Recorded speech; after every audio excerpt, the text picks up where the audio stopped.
He wanted to have as many people killed in that compound as possible. That is why it was named the Ranch Apocalypse. The FBI blames David Koresh for sparking a Jonestown-like tragedy on the Texas prairie.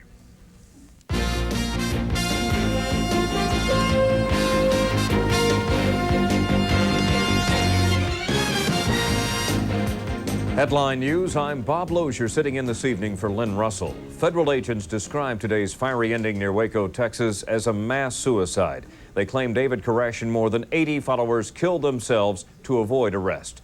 Charles Ewe shows how the Branch Davidian saga ended. Armageddon at Ranch Apocalypse came in clouds of tear gas and a raging fire set by cult members. It took less than an hour for the blaze to consume the wood frame compound where 33-year-old Doomsday Messiah David Koresh and 94 followers held lawmen at bay for 51 days. Just before dawn, FBI agents called Cult Lieutenant Steve Schneider and ordered the group to surrender. Schneider reportedly hung up on agents. 5 minutes later, armored vehicles began ripping holes in buildings and pumping in tear gas. Non-lethal gas was inserted into the compound at approximately 6:04 a.m. It is our belief that the occupants used gas masks to protect themselves. Davidians responded with heavy gunfire, but agents didn't fire back. 6 hours later, after another APC smashed into a building, 2 Davidians inside were seen by FBI snipers using torches to set the complex ablaze. Firefighters were not called in for almost an hour, but by that time the compound was a heap of smoldering embers. Authorities said only 8 adult cult members and 1 16-year-old girl survived. 6 of them were injured, some burned critically. I approved the plan and I'm responsible for it. I advised the president, but I did not advise him as to the details. Koresh, who as late as last week warned the FBI they would be consumed by fire if they attacked, was not among the survivors. The inferno ended the second longest siege in U.S. history that began February 28th when ATF agents tried to serve search warrants on Koresh and his sect for possession of illegal weapons. Congress may begin hearings in the Branch Davidian standoff as soon as Thursday. California Congressman Don Edwards, who heads a House subcommittee, wonders why the FBI stopped waiting on David Koresh. Senator Arlen Specter of Pennsylvania also called for hearings, but after a cooling off period. Specter says it's impossible at this point to determine whether the federal agents acted wisely. In other news now, the 9-day-old Ohio prison standoff showed signs of possible resolution today. Rebellious inmates displayed a banner asking to meet with a Cleveland lawyer. There is no word on how the negotiations are going between the prisoners and the state officials. The inmates still hold 5 guards hostage. Authorities confirmed today that 1 hostage was strangled to death. A local newspaper reports inmates have been arming themselves with homemade weapons. The governor of South Dakota apparently died this afternoon in a plane crash.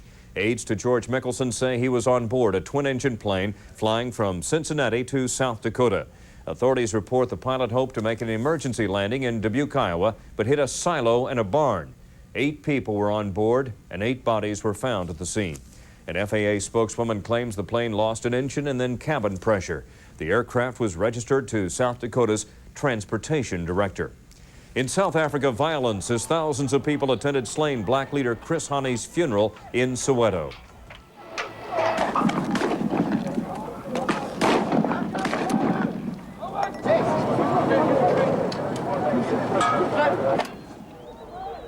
Seven people died today in various clashes. More than 50 people have been killed since Hani was assassinated by a suspected white supremacist 9 days ago.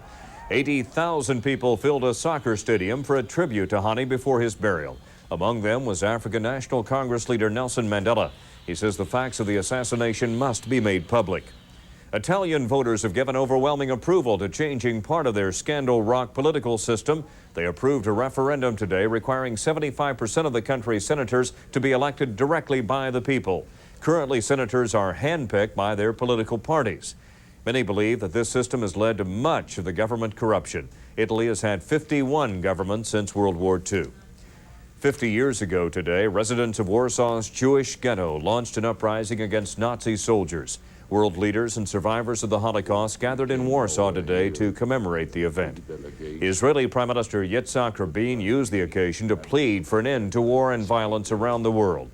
Vice President Al Gore took part in a wreath-laying ceremony at a ghetto memorial.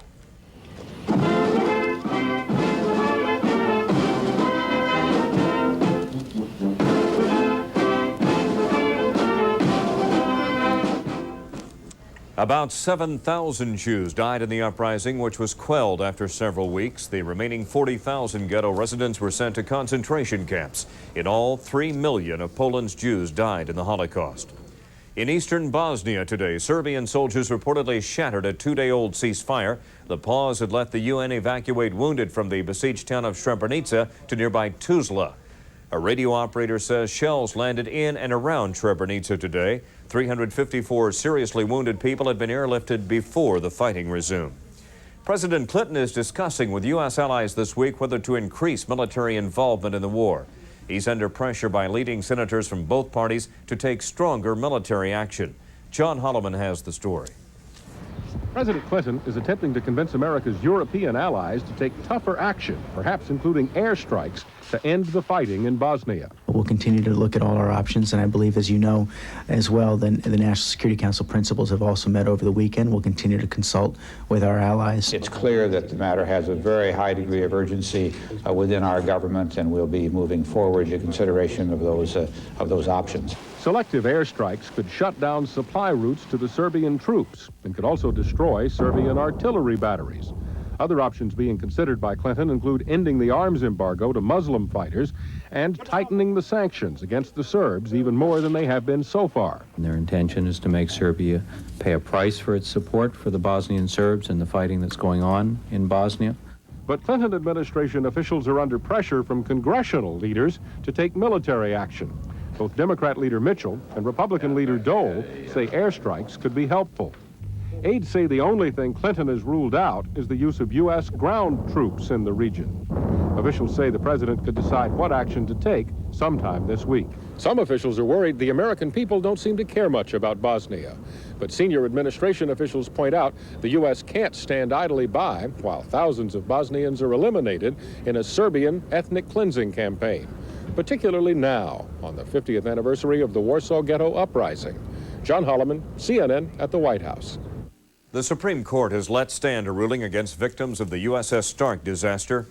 Survivors and families of those killed in the 1987 Iraqi attack were suing defense contractors. They charged negligence and defective equipment caused the deaths. The lower court ruled that such suits could threaten national security. The next Senate vote on President Clinton's economic plan is scheduled for Wednesday. The president told a union audience today that Republicans are in no position to criticize his proposal for increasing the budget deficit.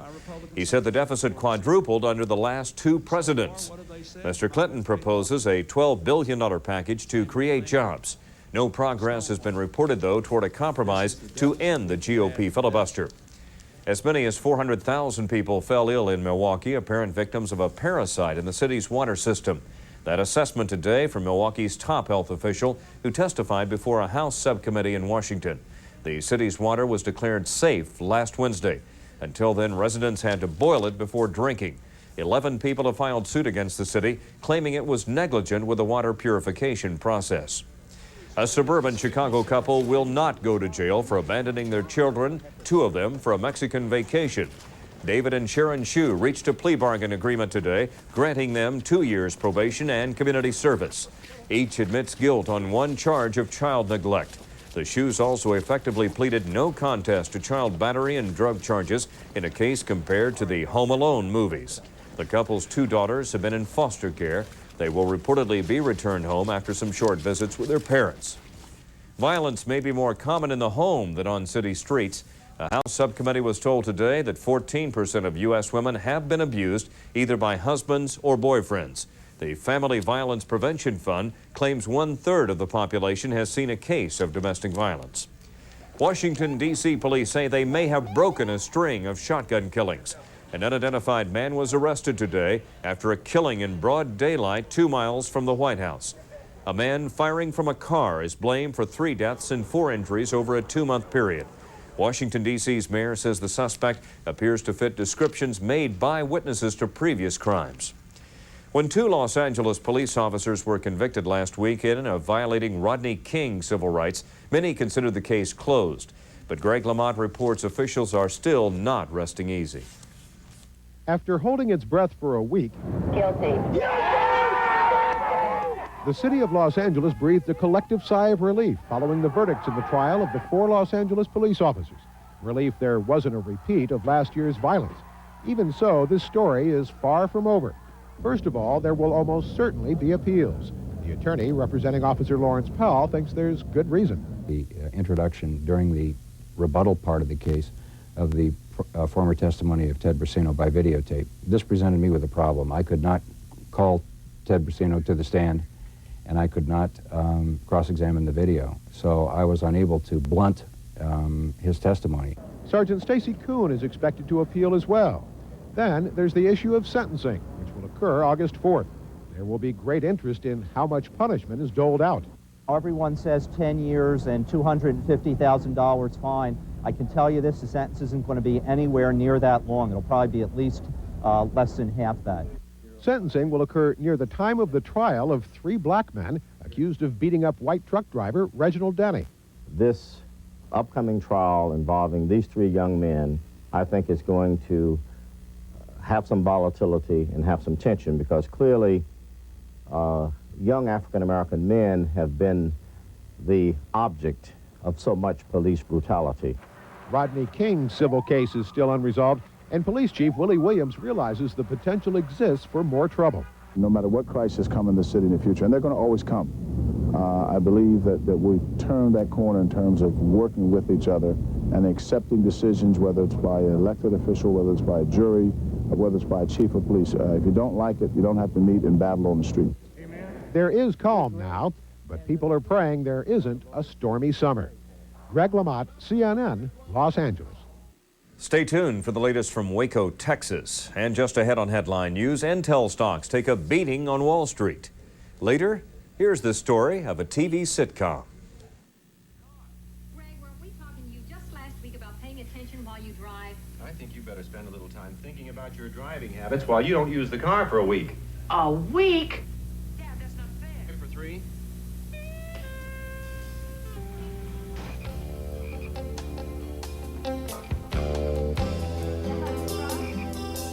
Tuesday's high temperatures will remain in the 40s and 50s over the north central states, 60s and 70s most other places, 80s in the desert southwest, South Texas, and Florida.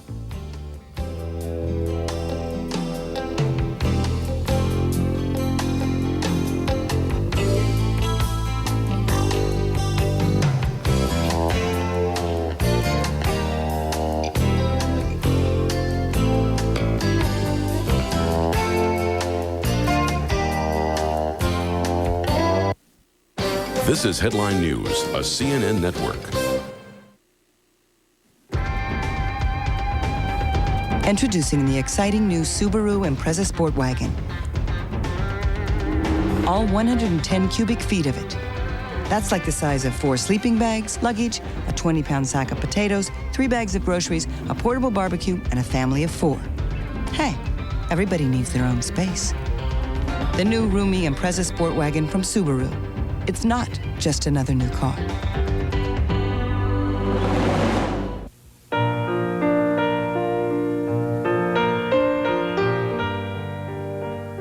Once in your lifetime comes the magic of truly great music.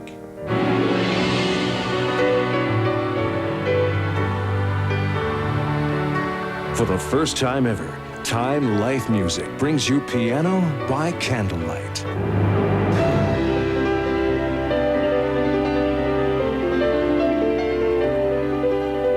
Piano by Candlelight. Lush, unforgettable music. Your favorite songs from Broadway. Award-winning Hollywood hits. Plus today's most popular melodies.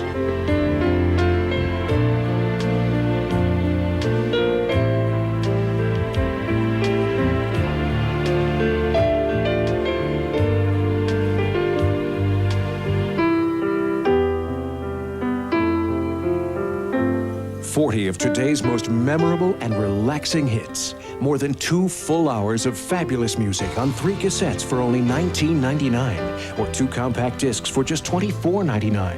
To order Piano by Candlelight, use your credit card and call 1-800-631-9300. That's 1-800-631-9300. Or send $19.99 for 3 cassettes or $24.99 for 2 compact discs, plus $4 shipping and handling to Piano by Candlelight, P.O. Box 11066, Department 20, Chicago, Illinois, 60611.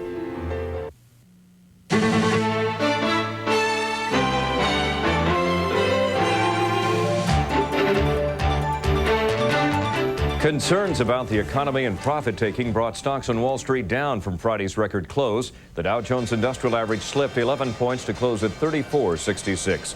Trading was heavy with 243 million shares changing hands. Stock in computer chip maker Intel took a tumble today. Values dropped about 10% after a judge ended the company's monopoly on its popular 486 microprocessors. Steve Young reports. Advanced Micro Devices is ready to chip away at Intel's monopoly. Anticipating a favorable federal court decision, it stockpiled its 486 microprocessors before it was allowed to sell them. It will announce prices Thursday, then start sending out the new clones. Because a judge ruled AMD can use Intel 486 microcode, Advanced Micro's first 486 clone has a big advantage. Customers needn't worry about whether it's really compatible with the 486 from Intel. The federal judge scolded Intel for altering and suppressing evidence during the trial. He said the material could have helped AMD battle its court and Silicon Valley adversary. I'm not sure I'd want to use the words fight dirty, but in this case they were certainly aggressive. He accused Intel of, at best, apparently omitting certain key evidence that was to be admitted in the case. This is supposed to be the decade of ethics. It's one thing to play hardball. In my view, Intel's legal department doesn't know the difference between hardball and scumball. Intel is hardly resigned to losing the battle. Intel's general counsel says a jury decided once in Intel's favor, and the company intends to seek a reversal in court. Advanced Micro's chairman told me AMD's new 486 will chip in $100 to $150 million in additional revenues this year, and between $400 and $800 million in 1994. Intel now derives about $6 billion a year from 486 chips. It will keep the lion's share of the market. As for customers, AMD's chairman says don't expect the company to undercut Intel prices right away while demand remains so high. He suggests within a year, 486 prices are likely to fall as much as 50%. Steve Young, CNN Business News, New York. We'll have an update from Waco right after Headline Sports.